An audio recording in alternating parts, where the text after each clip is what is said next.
नमस्कार. या विशेष कार्यक्रमात आपल्या सगळ्यांचं मनपूर्वक स्वागत. मी डॉक्टर उदय निरगुडकर.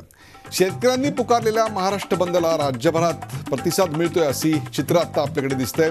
राज्यात अनेक ठिकाणी बाजारपेठा बंद आहेत. नाशिक जिल्ह्यातल्या तर सर्वच बाजार समित्यांचे व्यवहार जवळपास पूर्णपणे ठप्प आहेत. उस्मानाबादमध्ये बंदला हिंसक वळण लागलंय. कोकणात शिवसेनेनं पाठिंबा दिला त्यामुळे रत्नागिरी जिल्ह्यातल्या बाजारपेठा बंद आहेत. कोल्हापुरात शिवसेनेसकट स्वाभिमानी शेतकरी संघटनेनं आंदोलनात उडी घेतली आणि त्यामुळे शेतकऱ्यांनी पुकारलेल्या राज्यव्यापी संपाचा आजचा 5वा दिवस पूर्णपणे बंद असं चित्र आता समोर दिसतंय. खरं तर तिसऱ्या दिवशीच या संपात एक प्रकारे फूट पडली होती. देवेंद्र फडणवीस यांच्याशी झालेल्या चर्चेनंतर संप मागे घेण्याची भूमिका काही संघटनांनी घेतली तर बाकीच्या संघटनांनी त्याला आक्षेप घेत संप सुरूच ठेवला. सरकारनं संपात फूट पाडल्याचा आरोप केला जातोय. सरकारमध्ये सामील असले कृषी राज्यमंत्री सदाभाऊ खोत हे स्वाभिमानी शेतकरी संघटनेचे खरं तर खंदे कार्यकर्ते नेते, पण राज्यमंत्री झाल्यापासून त्यांची भाषा बदलत चालली आहे अशी टीका त्यांच्यावर होते. आता सदाभाऊ सरकारची बाजू मांडतायत तर त्यांचेच दुसरे नेते खासदार राजू शेट्टी रस्त्यावर उतरून आंदोलन करतायत. सरकारच्या विरोधात शेट्टींनी आत्मक्लेश यात्रा काढली, पण त्यांच्याशी चर्चा करायला कुणीही मंत्री पुढे आला नाही. अखेर शेट्टींनी सरकारला 2 जुलैची डेडलाईन दिली. मग आता शेतकरी संपात शेट्टींच्या स्वाभिमानी शेतकरी संघटनेनं उडी घ्यायचं नेमकं कारण काय? शेतकरी चळवळ इतर संघटना हायजॅक होत मांडतायत ती का राजू शेट्टी मांडतायत ती? सदाभाऊंबद्दल नेमकी नाराजी असायची कारणं काय आहेत? आणि नाराजी असेल तर मग त्यांची पक्षातनं हकालपट्टी का केली जात नाही? स्वामीनाथन आयोगाच्या शिफारसी स्वीकारू असं आश्वासन एनडीएत सामील होताना नरेंद्र मोदींनी शेट्टी यांना दिलं होतं का? आता सरकारकडून त्यांना नेमकं काय हवंय आणि शेतकऱ्यांच्या या आंदोलनाला राष्ट्रीय पातळीवर ते कसं काय घेऊन जाणार आहेत? चला, यासारख्या असंख्य प्रश्नांचा वेध घेण्यासाठी आम्ही आमंत्रित केलंय खासदार राजू शेट्टी यांना. राजू शेट्टी, या कार्यक्रमात आपलं स्वागत.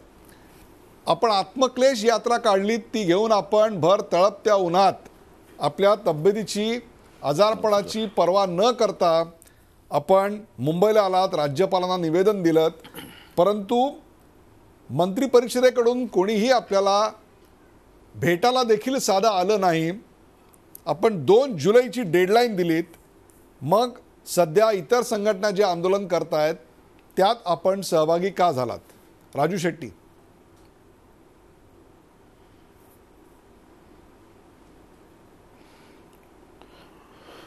शेतकरी चळवळीतला एखादा नौका कार्यकर्ता असल्यासारखं सरकारनं मला आणि माझ्यावर असणाऱ्या हजारो शेतकऱ्यांना वागणूक दिली.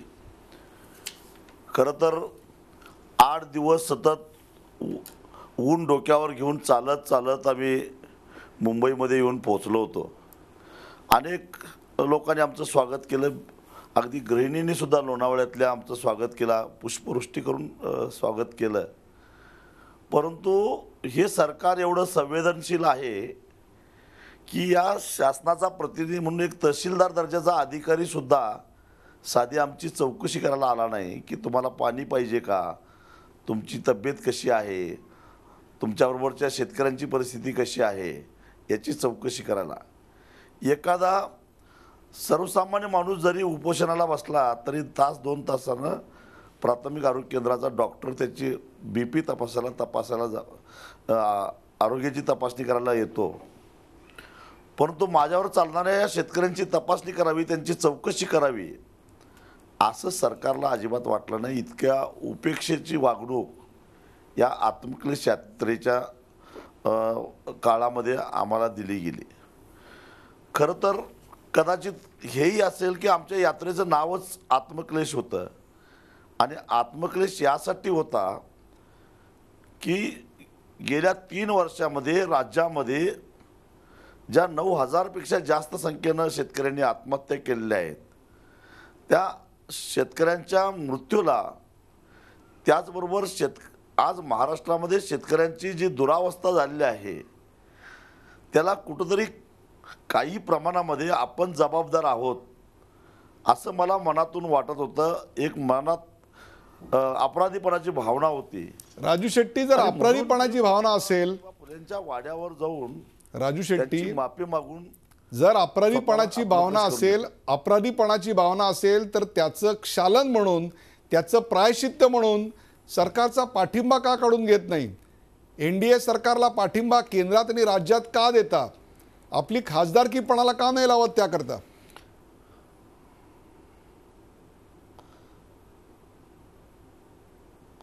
लावणार आहे ना.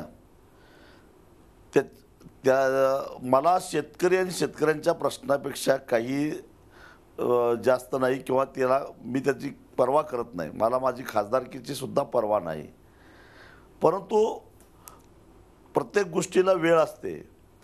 आम्ही पहिल्यांदा स्वतः केलेल्या चुकाचं पापक्षालन केलं आणि मग मुंबईच्या त्या राणीबागेच्या रणरणत्या उन्हामध्ये जवळपास 25,000 ते 30,000च्या संख्येने आलेल्या शेतकऱ्यांना मी विचारलं की पुढं काय करायचं. हे सरकार इतकं असंवेदनशील आहे की यांना काही देणं घेणं नाही. शेतकऱ्यांच्या प्रश्नावर दानवेंची भाषा कशी आहे ते आपण ऐकली. काल मुख्यमंत्री म्हणतायत की शेतकऱ्यांच्या आंदोलनामध्ये गुंड शिरले.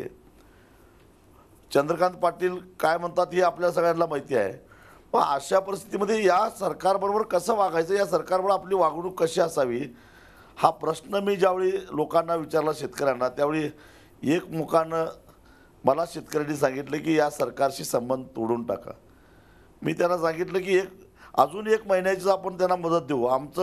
कारण आम्हाला यांनी आश्वासन दिलेलं होतं की स्वामीनाथन यांच्या सूत्रानुसार तुम्हाला हमीभाव देऊ. आणि दुसरी गोष्ट म्हणजे वेळेवर ते आश्वासन पाळलं नसल्यामुळं शेतकऱ्यांच्या डोक्यावर कर्ज आहे, त्याला हे जबाबदार आहेत.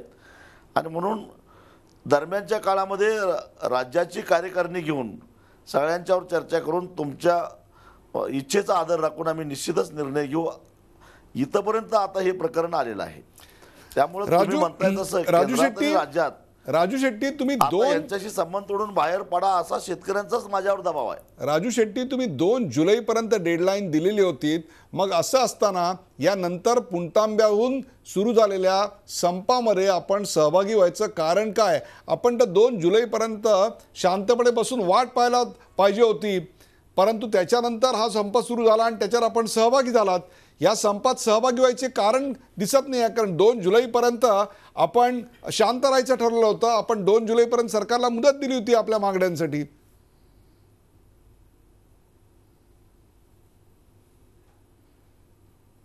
अगदी बरोबर आहे तुमचा मुद्दा.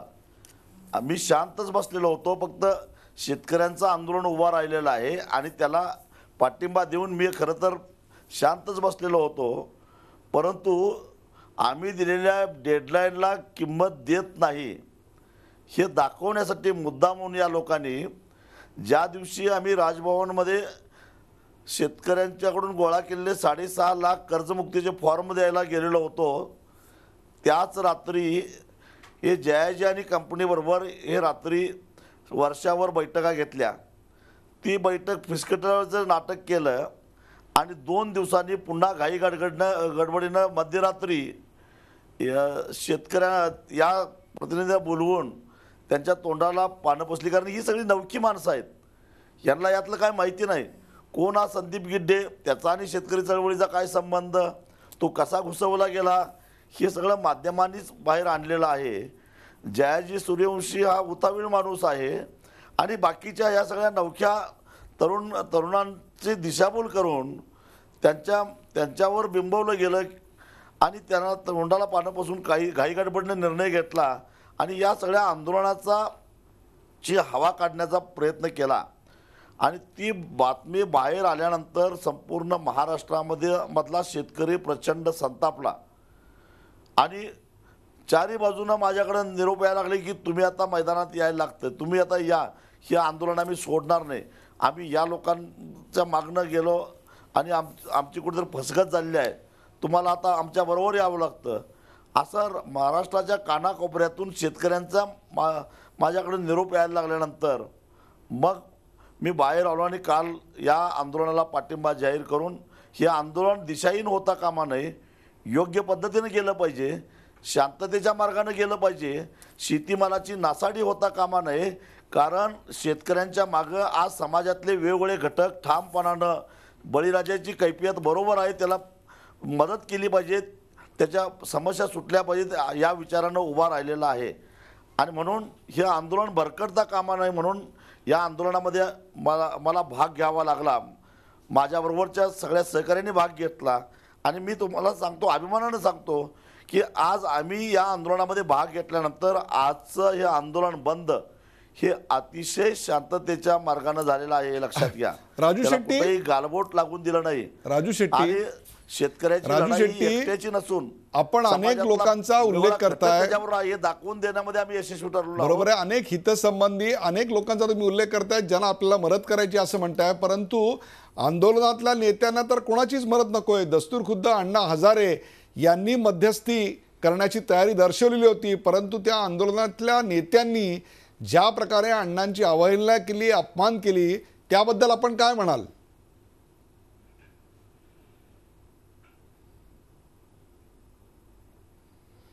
कुठल्याही चळवळीला ज्यावेळी चळवळ ऐन भरामध्ये येत असते त्यावेळी सरकार आणि चळवळीचे नेते यांच्यामध्ये चर्चा घडवून आणण्यासाठी मध्यस्थांची आवश्यकता ही असतेच असते.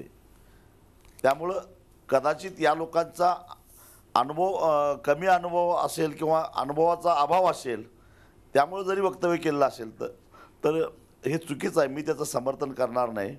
परंतु चळवळीमध्ये अशा पद्धतीनं एका विशिष्ट टप्प्यावर चळवळल्यानंतर सरकार आणि आंदोलक यांच्यामध्ये समन्वय साधण्यासाठी निरपेक्ष वृत्तीनं मध्यस्थी करणाऱ्या मध्यस्थाची आवश्यकता ही असतेच.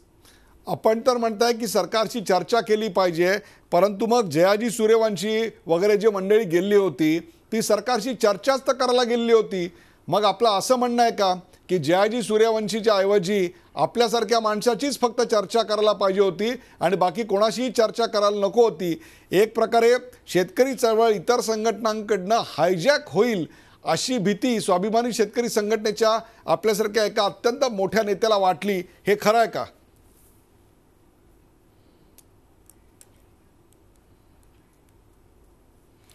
असं वाटायचं कारण नाही. शेतकऱ्यांच्या प्रश्नाचा मी पेटंट घेतलेला नाही, लक्षात ठेवा. तसं असतं तर मी 2 जुलैनंतर आंदोलन करणार आहे म्हणून मी गप्प बसलो असतो. पण या नवीन तरुणांनी उभा केलेल्या आंदोलन कुठं फसता कामा नये, कुठं मागं पडता कामा नये म्हणून महाराष्ट्रभर, कारण यांनी मोठा घास घेतलेला होता, ते आंदोलन यशस्वी व्हावं म्हणून महाराष्ट्राच्या कानाकोपऱ्यामध्ये आंदोलन करण्यामध्ये स्वाभिमानीचेच कार्यकर्ते पुढे होते. फक्त मी स्वतः मैदानामध्ये यासाठी उतरलो नाही. कदाचित हे आंदोलन राजू शेट्टी हायजॅक करतात असं आरोप होता कामा नये म्हणून मी स्वतः बाजूला राहिलो होतो. परंतु ज्या ज्या ठिकाणी आवश्यकता आहे त्या त्या ठिकाणी स्वाभिमानीचे कार्यकर्ते पुढं होऊन हे आंदोलन पुढं नेत होते. कारण मला माहिती होतं काही का कारणानं असे ना, परंतु बळीराजा एकदा आंदोलनाला तयार झालेला आहे. शेतकऱ्यांची मानसिकता बंड करण्याची झालेली आहे आणि ही अत्यंत महत्त्वाची गोष्ट आहे. आणि यात त्यांचा भ्रमनिरास होता कामा नये, हे आंदोलन फसता कामा नये म्हणून पडद्याआड राहून या आंदोलनाला जेवढी ताकद देता येईल तेवढं देण्याचा मी प्रयत्न केलेला होता. राजू शेट्टी, पडद्याआडून तर बरेच राजकीय पक्ष देखील या आंदोलनाला मदत करताना दिसत आहेत. सरकारला माझ्याबरोबर चर्चा करायची नसेल तर नका करू. राजू शेट्टी, या आपण पडद्याआडूनच्या गोष्टी करताय. पडद्याआडून तर अनेक, माझ्याबरोबर चर्चा नका करू. पडद्याआडून तर अनेक राजकीय पक्ष याला समर्थन देत आहेत. आता तर उघडपणे अनेक राजकीय पक्ष समोर यायला लागलेले आहेत. आणि आपण जे म्हणताय की माझ्याशी चर्चा करायची नसेल तर करू नका, परंतु या सरकारला तुमच्याशी चर्चा न करून नेमकं काय मिळणार आहे? आपण तर सरकारच्या बरोबर आहात, आपल्या पाठिंब्यावर सरकार आहे, मग तरी देखील सरकारबद्दल असे उद्गार का काढले जात आहेत?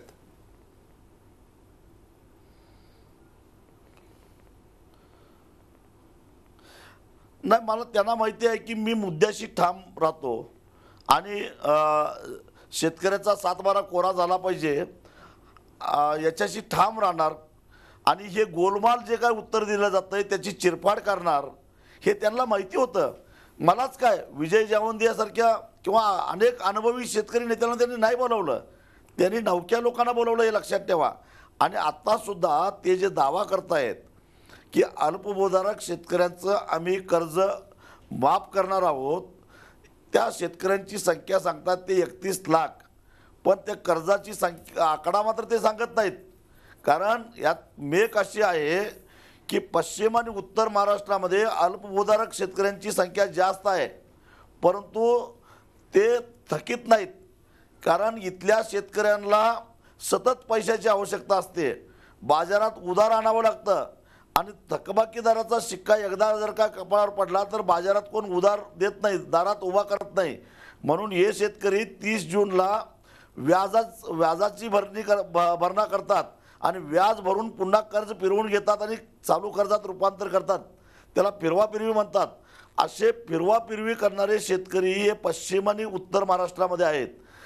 विदर्भ आणि मराठवाड्यामध्ये थकबाकीदारांची संख्या मोठी आहे, पण ते सगळे अल्पभूधारक नाही आहेत. 2008च्या कर्जमाफीचा त्यांना लाभ झाला नाही, कारण विदर्भ आणि मराठवाड्यामध्ये लँड होल्डिंग मोठं आहे. आणि या सगळ्यामध्ये खरी गरज ज्याला आहे तो जिरायतदार शेतकरी, त्याचा तर विचारच केला नाही. 20 एकराचा जरी असला तर ज्वारी उत्पादक शेतकरी आज तोट्यातच आहे. सोयाबीन, ज्वारी, भुईमूग, करडई, हरभरा, तूर अशी जिरायत पिकं घेणारा जो शेतकरी आहे तो तोट्यातच आहे. त्याचा विचारच केला नाही या कर्जमाफीमध्ये. पण अजून कर्जमाफी कोणाला करणार आहोत, कशी करणार आहोत, या संदर्भातली कोणतीही घोषणा अधिकृतरित्या तरी या सरकार. आपण अटकळींपेक्षा सुद्धा आत्ता जे समोर घडतंय त्याच्याविषयी बोलूया. आपल्याच पक्षाचे नेते, आपल्या बरोबर वाढलेले, आपल्याला खांद्याला खांदा लावून लढणारे आत्तापर्यंतचे नेते सदाभाऊ खोत राज्यात मंत्री आहेत. ते तुमच्यावरही टीका करतायत, तुम्ही त्यांच्यावर टीका करतायत. नेमका काय आक्षेप आहे सदाभाऊ खोतांबद्दल?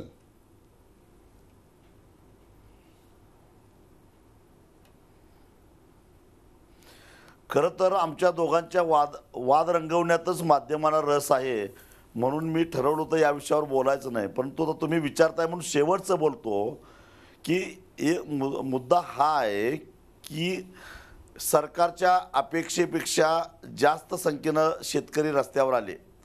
त्यामुळं सरकारला नुराकुस्ती करून हे आंदोलन गुंडाळायचं होतं, ते करता आलं नाही.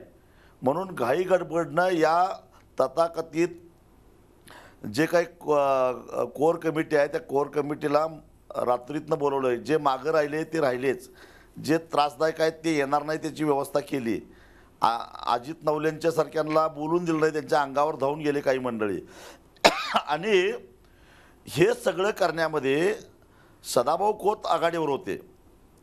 त्यांनी हा खरं तर चळवळीतला कार्यकर्ता, चळवळीच्या मुशीतून तयार झालेल्या माणसानं एखादी चळवळ, मग ती स्वाभिमानीची भलेही नसेल, ती मोडावी किंवा ती चळवळ संपावी, गुंडाळावी, यासाठी सरकारच्या वतीनं प्रयत्न करणं हे कदापि एक सच्चा कार्यकर्ता म्हणून कुणालाच मान्य होणार नाही. आणि सदाभाऊचं हे कृत्य स्वाभिमानीतल्या कुठल्याही कार्यकर्त्याला मान्य नाही, पसंत नाही. आणि इथं सदाभाऊ स्वाभिमानी शेतकरी संघटनेचा प्रतिनिधी म्हणून काम करण्याच्या ऐवजी सरकारचा हस्तक म्हणून काम करायला लागले. आणि म्हणून ही गोष्ट त्यांचं हे कृत्य आम्हाला आवडलेलं नाही आहे. पण जर ते तुमचा प्रतिनिधी म्हणून काम करत नसतील आणि सरकारचा हस्तक म्हणून काम करत असतील तर मग पक्षप्रमुख म्हणून आपण किंवा आपला पक्ष त्यांना निलंबित का करत नाही?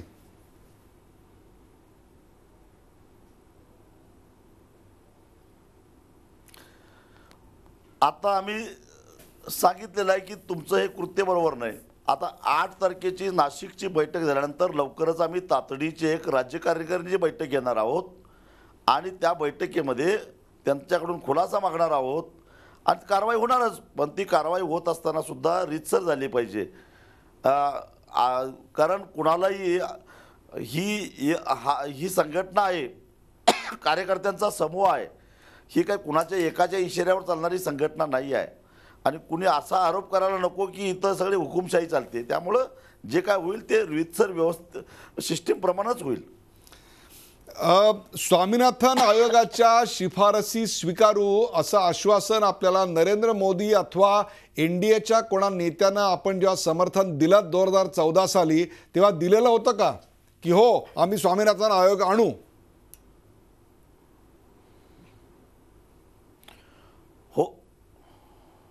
हो, दिलेलं होतं. आज गोपीनाथ मुंडे साहेब आमच्यामध्ये नाही आहेत, पण त्यांच्या मध्यस्थी गोपीनाथ मुंडे साहेबांच्या मध्यस्थीनं त्यांनी आमची एक बैठक घडवून आणलेली होती अहमदाबादला. त्यावेळी नरेंद्र मोदी साहेब हे गुजरातचे मुख्यमंत्री होते. नुकतंच त्यांना भारतीय जनता पक्षानं पंतप्रधान पदाचे उमेदवार म्हणून गोव्याच्या कार्यकारिणीमध्ये घोषित केलेलं होतं. आणि त्या ठिकाणी चर्चेला गेल्यानंतर NDAमध्ये स्वाभिमानीचा जर समावेश करायचा असेल तर आमचे 3 मुद्दे शेतकऱ्याच्या संदर्भातले आहेत. त्याचा अंतर्भाव जाहीरनाम्यामध्ये व्हायला पाहिजे आणि त्याचं स्पष्ट आश्वासन आम्हाला मिळालं पाहिजे अशी शर्त मी घातलेली होती. त्या 3 मुद्द्यापैकी पहिला मुद्दा होता स्वामीनाथन यांच्या सूत्रानुसार शेतकऱ्याला हमीभाव मिळवून दिला पाहिजे. दुसरा होता राष्ट्रीय दुष्काळ निवारण आयोगाची स्थापना करून जे सिंचनाचे अपूर्ण प्रकल्प आहेत ते केंद्रीय स्तरावरून एका स्वतंत्र प्राधिकरणाच्या माध्यमातून मेरिटवर ते प्रकल्प पूर्ण झाले पाहिजेत. आणि तिसरा मुद्दा होता तो म्हणजे कृषी मूल्य आयोगाला स्वायत्ततेचा दर्जा दिला पाहिजे निवडणूक आयोगाच्या धर्तीवर. आणि हे तिन्ही मुद्दे मला मान्य आहेत आणि हे चांगले मुद्दे आहेत. शेतकऱ्यांना आपण न्याय देऊ असं स्पष्ट आश्वासन दिलं होतं. एवढंच नव्हे तर मोदी साहेबांनी लोकसभेच्या निवडणुकीमध्ये जे भाषण केलं होतं त्या भाषणामध्ये सुद्धा गावोगावी खेड्यापाड्यामध्ये जाऊन या देशातल्या शेतकऱ्यांना कायमस्वरूपी शाश्वत शेती करता यावी म्हणून आम्ही स्वामीनाथन यांच्या सूत्रानुसार उत्पादन खर्चाच्या 1.5 हमीभाव बांधून देऊ. म्हणजे माझ्या शेतकऱ्याला कुणाच्याही दारामध्ये जाऊन भीक मागावी लागणार नाही असं स्पष्ट होतं. त्यांच्या भाषणाची क्लिप पाहिजे तर मी G24 तासला द्यायला तयार आहे. नाही, बरोबर. एक शेवटचा प्रश्न राजू शेट्टी, यापुढे आपल्या आंदोलनाची रणनीती काय असणार आहे? आज संपाचा 5वा दिवस आहे. महाराष्ट्राच्या कानाकोपऱ्यात याची झळ पोचलेली आहे विदर्भ सोडून. यापुढची नीती काय आहे? एक चांगला नेता आंदोलन किती ताणावं हे जसं जाणतो तसंच आंदोलन केव्हा आवर्त घ्यावं हे देखील जाणतो. यापुढची आपली रणनीती काय आहे?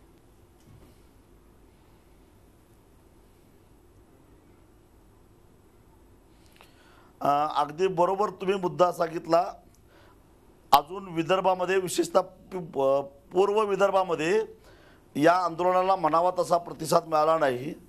त्यामुळे संपूर्ण महाराष्ट्रातून याला प्रतिसाद शेतकऱ्याला या चळवळीमध्ये आणणं हे एक काम आहे. दुसरं, सरकारची एकाच वेळी सगळ्यांनी मिळून कोंडी करण्याची व्यूहरचना आखली पाहिजे. आधीच्या आंदोलन जाहीर करणाऱ्यांनी 1 जून ते 7 जून या काळापुरतं हे आंदोलन जाहीर केलेलं होतं. आता या आंदोलनाचं पुढं काय करायचं या संदर्भामध्ये निर्णय घेण्यासाठी या आंदोलनामध्ये सक्रिय सहभाग असणाऱ्यांनी आणि ज्यांना वर्षावर झालेल्या बैठकीचा मसुदा मान्य नाही अशा सगळ्यांची एक एकत्रित बैठक आम्ही 8 तारखेला नाशिकला बोलावलेली आहे. सगळ्यांच्यावर चर्चा करून पुढच्या आंदोलनाची दिशा आम्ही ठरवू. आणि त्याचबरोबर येत्या 16 तारखेला दिल्ली येथे गांधी पीस फाउंडेशनला आम्ही एक देशातल्या प्रमुख शेतकरी नेत्यांची बैठक बोलावलेली आहे. कारण स्वामीनाथन आयोगाच्या सूत्रानुसार हमीभाव घ्यायचा असेल तर ती राज्य सरकारच्या अखत्यारीतली बाब नाही, ती केंद्र सरकारच्या अखत्यारीतली बाब आहे. आणि केंद्र सरकारवर जर दबाव आणायचा असेल तर एका राज्यात आंदोलन करून चालणार नाही. देश पातळीवर शेतकऱ्यांचा लढा उभा राहिला पाहिजे. आणि त्यासाठी आम्ही देशभरातल्या शेतकरी नेत्यांना पाचारण केलेलं आहे. महाराष्ट्रातलं आंदोलन बघून आंध्रमध्ये मध्य प्रदेशमध्ये आणि गुजरातमध्ये काही प्रमाणामध्ये आंदोलन उभं राहिलेलं आहे. पण याची व्याप्ती आम्हाला कर्नाटक, आंध्र प्रदेश, तेलंगणा, तामिळनाडू, उत्तर प्रदेश, राजस्थान. ओके, म्हणजे एक प्रकारे राजू शेट्टी आपल्याला हे राज्यव्यापी आंदोलन तुम्हाला आता देशभरापर्यंत न्यायचं आहे. आणि 8 तारखेला आपली जी सुकाणू समितीची बैठक होईल त्यात याच्या पुढची दिशा ठरेल. तर 16 जूनला होणाऱ्या बैठकीत हे आंदोलन आपण महाराष्ट्रातून संपूर्ण भारतभर कसं पसरेल याकरता प्रयत्न करणार आहात. सदाभाऊ खोत यांचं नेमकं काय करायचं हे आपल्या राज्यव्यापी अधिवेशनातच ठरेल, पण त्यांनी सरकारचा हस्तक म्हणून काम केलंय असा ठपका स्पष्टपणे आपण ठेवलेला आहे. राजकीय नेत्यांनी हे आंदोलन हायजॅक केलं म्हणून मी यात उतरलो नाही, तर त्याहीपेक्षा समाजाच्या सर्व स्तरातून शेतकऱ्यांनी राज्यभरातून आपल्याला या आंदोलनात उडी घ्यायची विनंती केली, म्हणून 2 जुलैची डेडलाईन देऊनही आपण या आंदोलनात आत्ता सहभागी होत आहे. आणि जेव्हा आपली नरेंद्र मोदींची निवडणूक पूर्व बैठक झालेली होती तेव्हा त्यांनी आश्वासन दिलेलं होतं, त्यात स्वामीनाथन आयोगाच्या शिफारशी स्वीकारू असं त्यांनी स्पष्टपणे सांगितलेलं होतं. एक प्रकारे आपला भ्रमनिरास झालेला असला तरी सरकारचा पाठिंबा मात्र काढून घेण्याच्या संदर्भात आपण आत्तापर्यंत कुठलीही स्पष्ट अशी भूमिका घेतलेली नाही. राहुल शेट्टी, धन्यवाद या चर्चेबद्दल. ताज्या बातम्यांसाठी पाहत राहा झी 24 तास. रहा एक पाऊल पुढे. झी 24 तास रहा एक पाऊल पुढे.